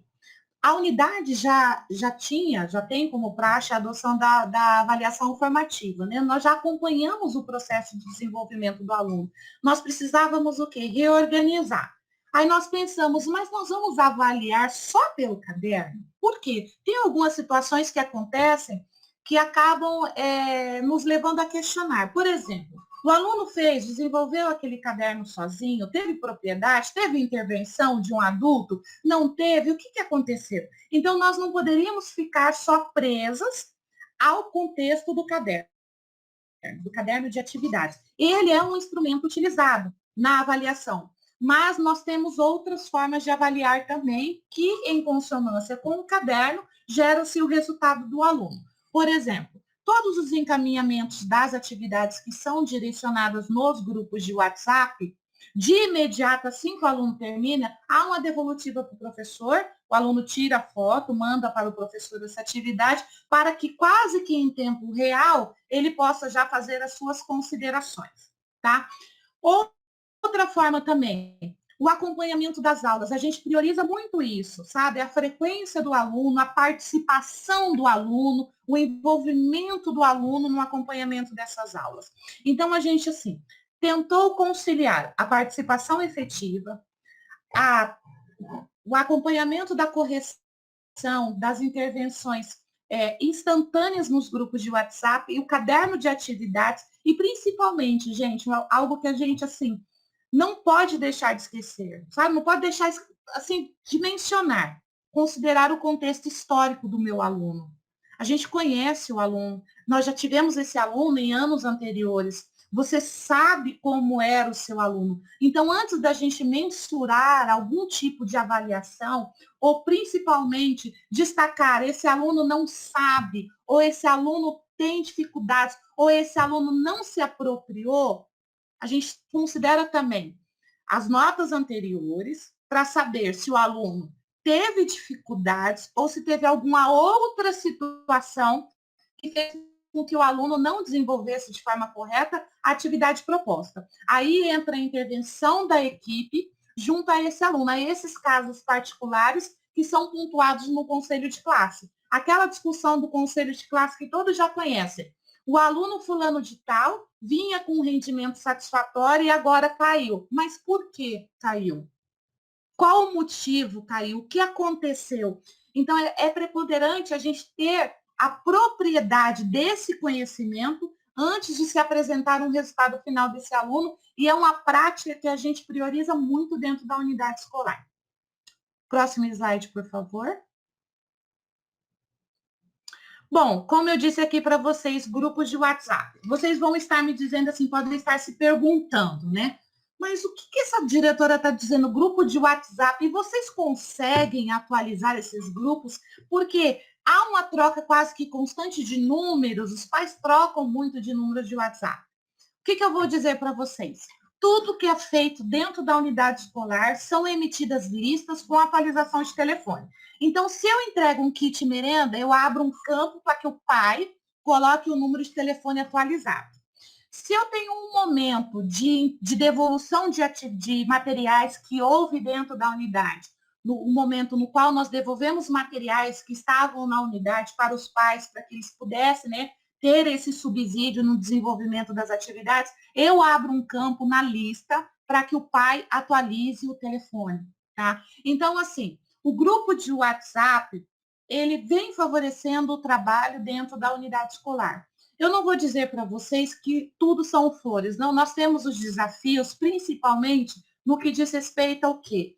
A questão econômica, né? A questão cultural e muitas vezes até a não aceitação de alguns pais no que diz respeito à quantidade de informações que são direcionadas. Por quê? Pensem comigo, uma sala com 25 alunos, um grupo de WhatsApp com 25 alunos, cada aluno postando uma atividade no qual foi desenvolvida, acaba sobrecarregando. Mas eu digo assim, o que eu sempre digo para os pais da unidade, nós precisamos entender um momento, nós precisamos elencar prioridades. Então, a nossa prioridade agora é o quê? É efetivar esse trabalho para que tanto o processo de ensino quanto o processo de aprendizagem flua. Flua, mas de que forma? Não como mero preenchimento de tempo, mas com eficiência e qualidade. Então, assim, são desafios grandes, as possibilidades são imensas. Nós estamos aprendendo com esse período de pandemia, e creio que vocês, colegas, também estão aprendendo com esse período de pandemia, mas o que nos deixa felizes é o fato de que tudo que é possível para favorecer esse processo está sendo feito, tá? Nós temos situações adversas, mas são situações que a gente tenta contornar diariamente, corriqueiramente. Mas o importante é que tem dado certo, tá? Pode passar, por favor.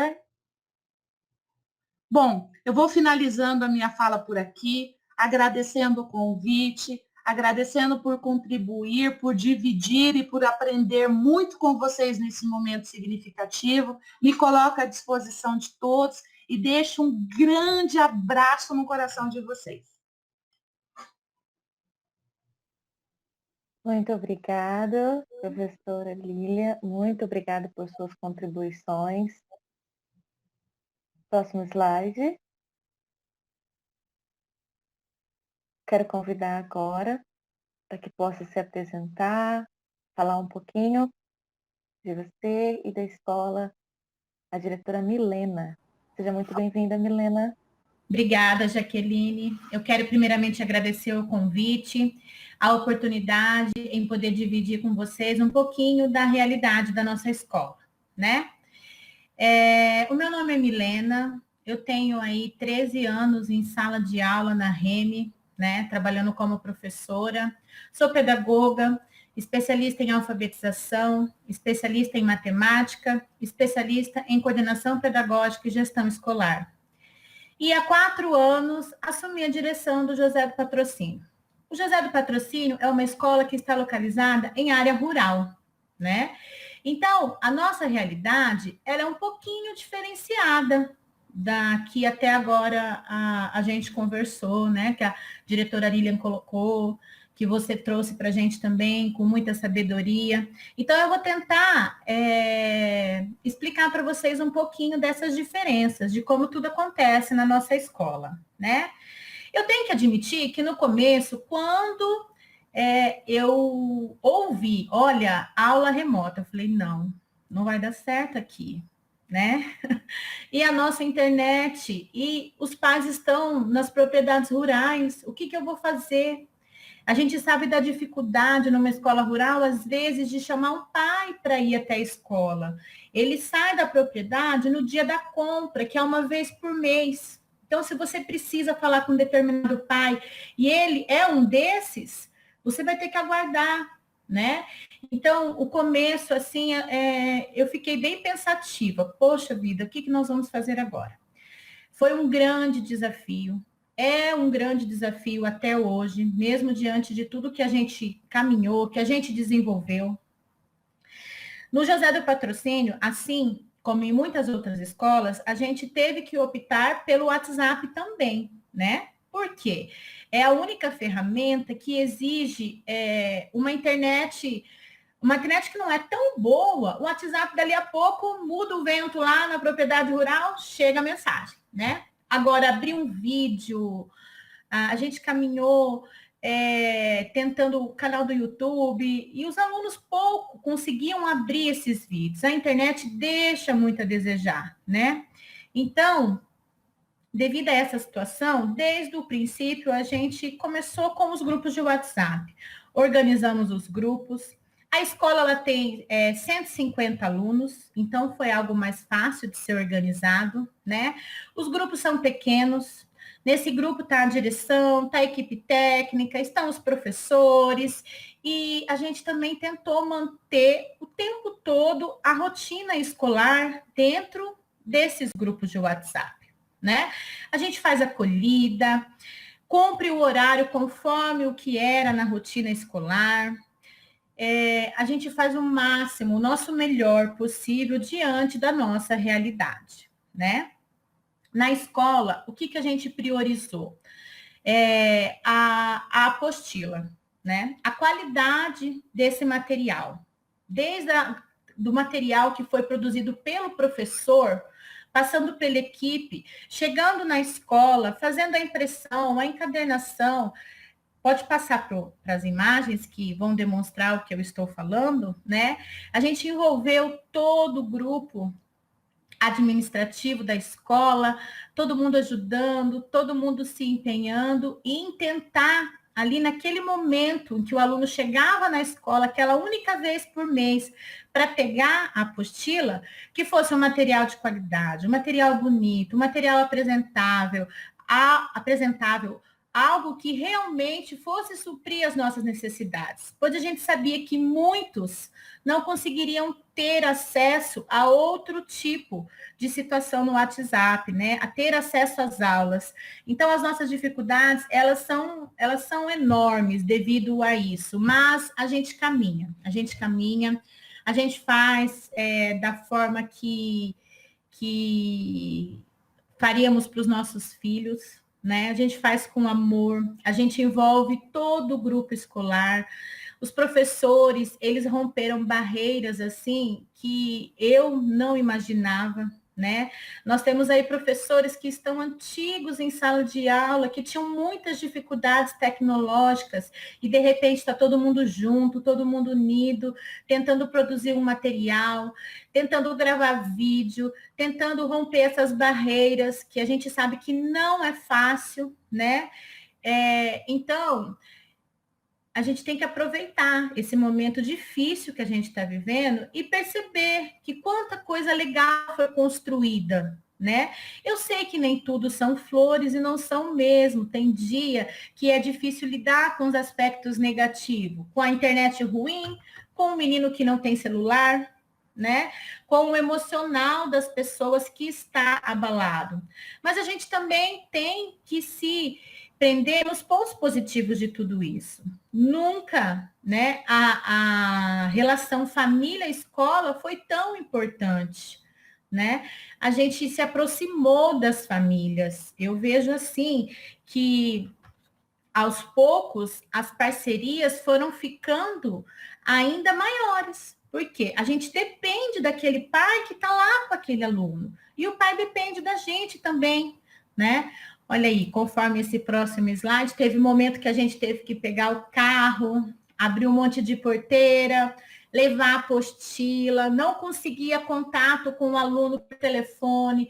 Então, assim, a gente foi a cada dia aprimorando, a cada dia vencendo as novas barreiras e com o objetivo sempre de tentar atingir o nosso aluno, né?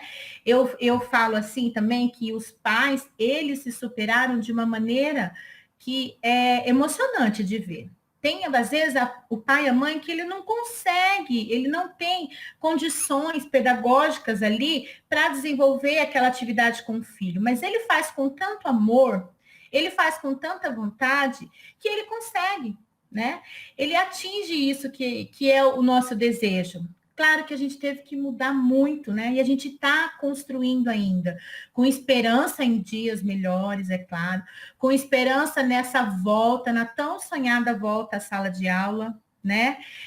Nós sabemos que os principais desafios, ele ainda estão por vir, mas a gente tem certeza que diante desse grupo de pais que caminhou com a gente, nossos alunos, a equipe técnica, os professores, os funcionários administrativos, de toda a comunidade escolar, não tem barreira que a gente não vai vencer. Nós vamos vencer. Os dias são difíceis, tem momento que a gente para e fala assim, nossa, mas, né, nós vamos conseguir. Então, essa é a palavra que eu quero deixar para vocês, né? Em contar um pouquinho da nossa realidade, mostrar que a gente fez sim o nosso dever de casa com muito amor, com muito carinho, que atingimos o nosso aluno, mesmo diante de todas as dificuldades. E na sequência, tem 2 vídeos que eu queria demonstrar para vocês da nossa acolhida remota, né? Que a gente teve esse cuidado de até ter aquele momento de atenção, de acolhida que tem na escola, também tem no grupo de WhatsApp. Então, eu queria demonstrar para vocês. Pode colocar os vídeos.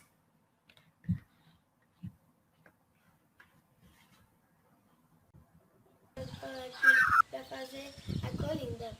Não importa a cor do céu, quem faz o dia bonito é você. Bom dia!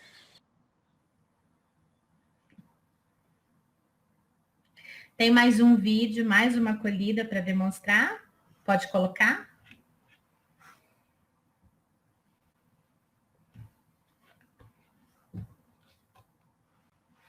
Do 5º ano, vamos fazer a acolhida de hoje? Muitas vezes, quando perdemos a esperança e pensamos que é o fim, Deus sorri lá de cima e diz: acalme-se, confie em mim, é apenas uma curva e não o fim. Então é isso, é essa mensagem que a gente, enquanto uma pequena escola rural, quer deixar para vocês, né? Mostrar a nossa gratidão aos nossos professores, principalmente, que foram heróis nesse período todo que a gente viveu, a nossa gratidão à equipe técnica, aos funcionários administrativos, que muitas vezes saíram de suas funções para abraçar a escola.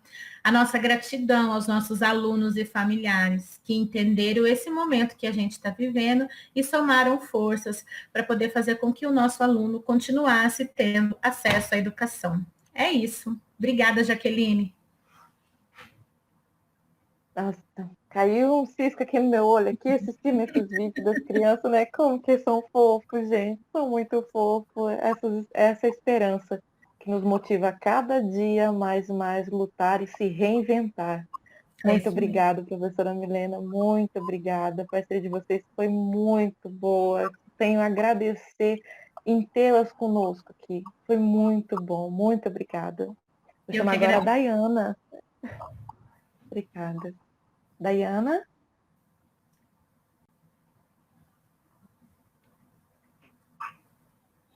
Olá, Oi. eu estou maravilhada aqui. A professora Lília, lá no Vanderlei Rosa, a Milena, somente agradecer mesmo, viu? É maravilhoso ter o chão da escola, nada melhor que o chão da escola para a gente vivenciar justamente com vocês esses desafios, também as questões das possibilidades e ver que é possível, né, professora? É possível sim. Mas agora eu estou ansiosa aqui, que eu gostaria de ouvir a professora Simone. Cadê a Simone? Que agora, nada melhor que um bom professor também, além de não desmerecendo as minhas colegas aqui, as diretoras, falando um pouquinho das suas experiências, como que foi esse processo, né, para elas, os desafios, as possibilidades, como que foi, professora? Fala um pouquinho, se apresenta. Muito bem-vinda. Seja muito bem-vinda, Simone. Bem-vinda, Simone. Estamos ansiosos. Seu microfone encontra-se fechado, professora Simone. Abre o microfone, por gentileza. Aí, garota. Fechou de novo. Fechou de novo, professora. Simone. Abriu. Agora Aê! eu queria agradecer muito pelo convite, Jaqueline. Assim, me sinto muito honrada em estar representando a minha classe. Agradeço às diretoras também, porque o depoimento delas realmente são pessoas que só vieram a somar, né, na educação. Então, assim, realmente a gente precisa, como a minha também, maravilhosa. Então, assim, realmente são pessoas que a gente precisa ter, né? Vou falar, então, um pouquinho de mim. Desde 2009, eu estou no município e eu voltei de Cuiabá, desempregada, e uma amiga da minha mãe, Sônia Menezes, me ofereceu uma vaga na educação especial já como sala de recursos da escola de tempo integral. Eu, como não sou de fugir de desafio, nunca tinha mexido com crianças, apesar que eu sou formada desde 86, tá, gente? Eu fui autodidata, então eu me formei, eu entrei na faculdade com 14 anos, 15 eu comecei, porque eu faço aniversário em janeiro, com 15 anos eu comecei a faculdade, com 18 anos eu estava formada em pedagogia. Aí, nós fomos para Cuiabá, quando nós voltamos, eu fiquei desempregada. E essa Sônia Menezes perguntou para minha mãe, que era a orientadora do Leire Pimentel, se conhecia alguém que gostasse de criança. Aí a minha mãe falou, minha filha. Eu falei, mas ela já mexeu com educação especial? Não. Mas isso não é problema para ela. Aí ela ligou para mim e falou assim, você não tem nenhuma pós? Eu falei, não. Ela falou, vai lá agora, se inscreve numa pós que você vai ser sala de recursos. Abracei de coração. Fiquei lá na ETI por 2 anos, que aí foi quando mudou toda a educação e só podia ser concursado na sala de recursos, né? Mas eu fiquei feliz com o meu trabalho, que chegou a um ponto que uma professora, ela chegou para mim, eu não vou nem falar o nome dela, né? Ela chegou para mim e falou assim, professora, depois do 2º ano, eu posso colocar 2 alunos meus com a senhora? Aí eu falei assim, mas você não aprendeu até hoje, meu amor, que eu não sou reforço, eu sou sala de recursos? Ela falou, não, mas os meus 2, que são especiais, estão avançando, imagina os normais. Aí eu falei assim, olha, eu me senti tão engrandecida, porque realmente eu vi que o meu trabalho estava dando certo, né? E aí foi uma coisa muito bom para mim, que eu tive retorno do meu trabalho através de uma professora. mas fui obrigada a deixar e virar, na época, professora auxiliar. Fui para a sala de aula e o meu primeiro desafio foi realmente pegar uma criança paralítica cerebral severa. E ela não sabia, não falava nada. Eu peguei ela no 5º ano, não falava nada, não sabia nada. Então, meu desafio era fazer essa criança aprender. E eu tentava de tudo e nada. E quando chegou em gêneros, que a professora estava dando gêneros, eu falei assim, vou pegar figuras. Peguei figuras familiares e peguei figuras de revista. Aí, conforme ele conhecia, ele batia assim a mão, né? De repente, eu coloquei, ele já tinha 16 anos, e aí eu coloquei uma foto de uma mulher de biquíni. Na hora que eu coloquei a foto da mulher de biquíni, ele batia. Eu falei, você gostou, né, Lucas? Ele começou a rir assim, sabe? Então, eu notei que ele estava entendendo realmente aquilo que eu estava falando, gênero feminino e gênero masculino. E aí foi que eu comecei, assim, a procurar sempre o jeito de passar a educação. Saindo dali, eu peguei um outro paralítico cerebral, autista, numa escola que eu fiquei com ele 8 anos. Eu peguei ele de uma escola particular, porque ele já estava reprovando pelo 3º ano e reprovar o 4º ano. E o pai falou comigo, perguntou se eu pegaria ele. Nós pedimos autorização para a escola, eu trouxe ele para uma escola do centro e eu trabalhei com esse menino. Eu peguei ele já, quando eu falei com a escola particular que ia reprová-lo pela 4ª vez, eu falei para eles que se eles não reprovassem, eles passassem ele para o 2º ano, eu tiraria, eu convenceria o pai a tirar da escola particular e levar para o município. E eu peguei esse menino no 2º ano, sem saber ler e escrever. E ele era paralítico cerebral severo, ele era todo encolhidinho também. Aí eu notava que toda vez que ele tentava pegar o meu celular. E com o dedinho, ele tentava destravar, conseguia destravar. Aí eu olhei para ele e falei assim, dedinho bobo, é com esse dedinho que eu vou te alfabetizar. Fui lá, falei na época com a técnica falou com a Adriana Beitendorf, que era a nossa diretora da educação especial, que nós fomos todo mundo falar com a escola. Ninguém assim, nunca tinha ouvido falar dessa forma, né, de colocar um computador para uma criança paralítica cerebral. No 4º ano, essa criança já estava sabendo ler e escrever no computador. Então, assim, foi uma técnica revolucionária. E, assim, sabe, e não fica para mim. Eu nunca precisei escrever nada disso, mas eu sempre passei isso para minhas amigas, que cada aluno é um. Eu não posso copiar o que é dos outros, porque não pode ser que não dê para o meu aluno. Eu tenho que fazer as minhas coisas conforme eu vejo que o meu aluno está precisando, né? Então, assim, realmente eu procuro estudar o aluno para a gente poder fazer o aprendizado dele. Passei no concurso, infelizmente estou fora da educação especial, e ano passado, 2019, assumi ciências na Escola Eulália e fiquei ano passado tanto no Eulália quanto no Sá Carvalho da tarde, no período vespertino. E no Sá Carvalho, por ser uma escola de classe média, apesar de ser prefeitura, a maioria é classe média, quando chegou no final do ano, eu notei que eles estavam se sentindo desestimulados, como eu também, por falta do contato. O que eu fiz? Eu peguei e falei assim, sabe de uma coisa? Comecei a fazer Meet. Eu falei, vou tentar uma vez fazer Meet com eles. Aí eu fiz Meet e deu tão certo, que no primeiro dia que eu fiz Meet, choveu de elogios no grupo do WhatsApp. As mães elogiando, porque elas assistiam juntos, as mães elogiando, vários elogios, tudo, né? Até eu nem posso colocar, porque eu mandei para as meninas, porque eu não pedi autorização para as mães.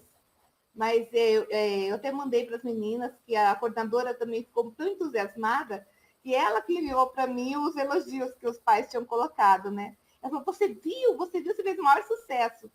Então, por conta disso, esse ano eu assumi o 5º ano na escola do Eulália e já comecei desde o início, já falei para a diretora, eu vou fazer Meet. Aí ela falou, mas tem certeza disso? Eu falei, tenho. Ela falou, mas é muito trabalho. Eu falei, não, mas é uma forma eu me sentir professora. Eu preciso me sentir professora. E eu ter contato com os meus alunos é importante para mim. É importante para eles, é importante para mim. Eu preciso. Aí ela falou, tudo bem. E por conta disso, teve alunos que eram da outra sala, que quando souberam que ia ter Meet, pegaram fogo para minha sala. Aí até o próprio pai falou assim, eu vim para tua sala porque falaram que você vai fazer Meet. Falei, vou, pai. Então, aí a minha didática é essa. Eu passo durante a semana português, matemática, história e geografia. Na sexta-feira, eu pego os 4 tempos e nós vamos corrigir juntos tudo o que foi dado. E além de corrigir, por exemplo, se você errou, se algum aluno errou, professor, o meu não deu certo, vamos fazer juntos. Aí eu faço tudo um por um para ele, até ele ver onde ele errou. Ele vendo onde ele errou, o aprendizado está feito.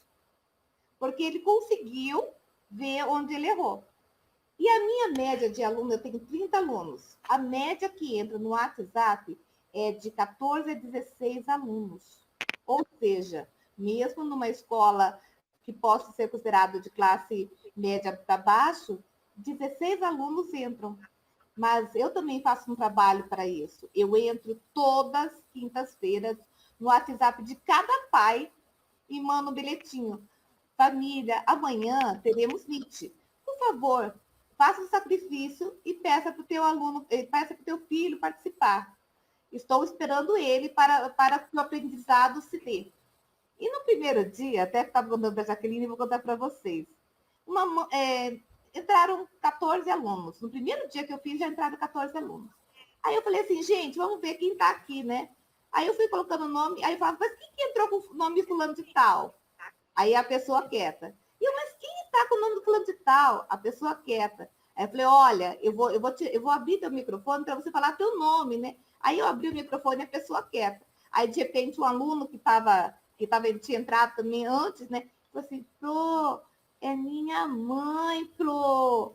Aí eu falei, é tua mãe que está aqui? Aí ele falou, é que ela também quer aprender para poder me ajudar quando eu tiver dificuldade. Aí eu falei, meu amor, seja bem-vinda, não precisa ficar quieta. Se você tiver alguma dúvida, pode perguntar, que eu também estou aqui para te ajudar. Então, assim, sabe, acaba que eu dou aula para os professores, para a família também, quando precisa, sabe? Se a família se interessa, eu não corro, eu vou atrás, sabe? Eu acho que o aprendizado tem que ser feito. E, assim, eu faço porque eu gosto. E se eu gosto, eu tenho que fazer bem feito, né? E assim, não por desafios, né, Dai? A Dai me convidou para a Dai e a Edmilson para dar uma aula na TV Reme. A Dai falava assim, vamos colocar tal coisa? Vamos. Você topa tal coisa? Topo. E eu sei que a aula se deu. Nós fomos falar sobre pontos fictícios. Coloquei um casaco com os pezinhos de detetive, uma lupinha, um chapéuzinho, e fui lá dar aula da Reme, falar sobre pontos ficcionais, e não era terror, era de... do que era, Dai? De contos de mistério. Contos de mistério. Contos de mistério. Aí eu falei sobre mistérios. Aí eu sei que foi assim, muito divertido, viu? A Dai fazendo a sonoplastia, a Dai e o Admilson. Gente, foi muito lindo, viu? E agora, mais esse convite. Nós também nos reinventamos, viu, Simone? Nós também nos reinventamos. E também sua participação também foi maravilhosa aquele dia. Né? Foi prazeroso estar com você nesse conto.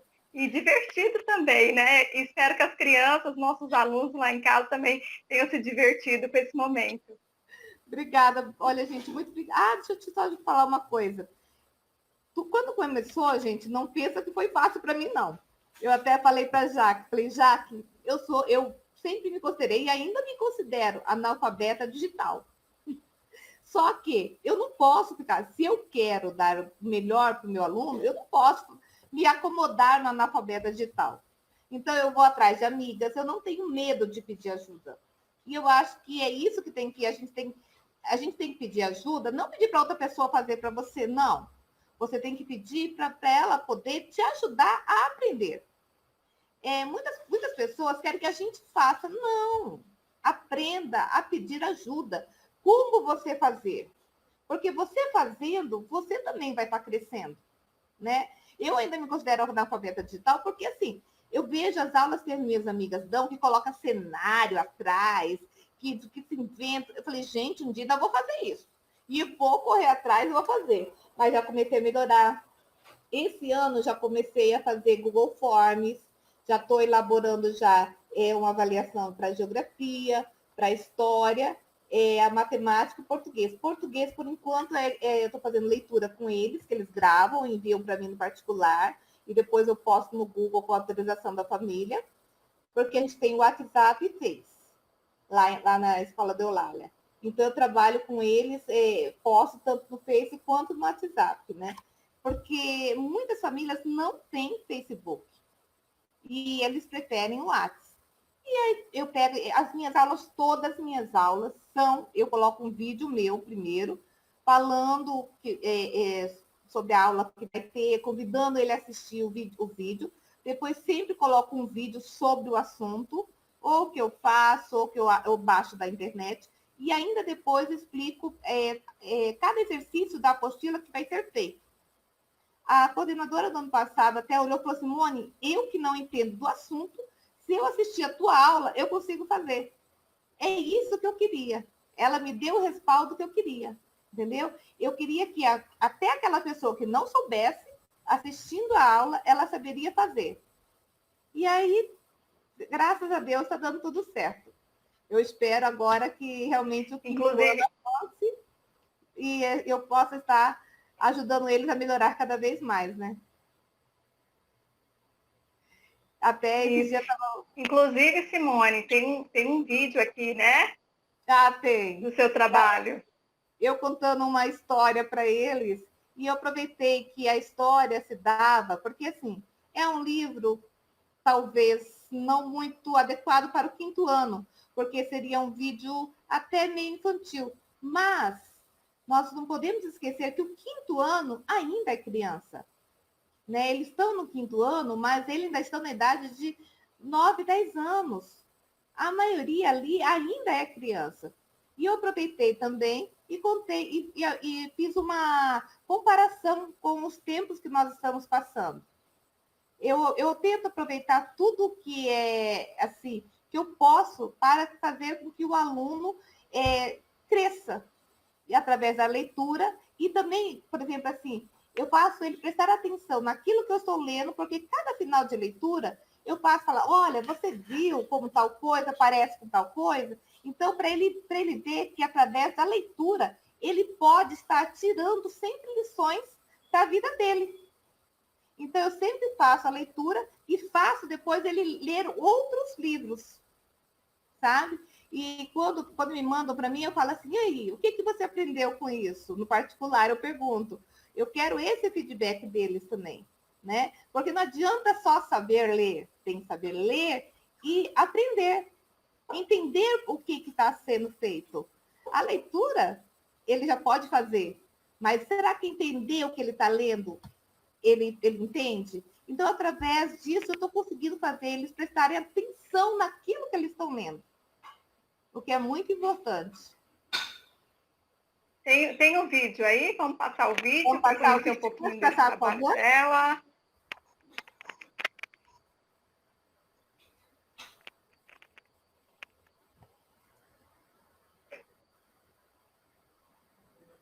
Acho que não está dando certo.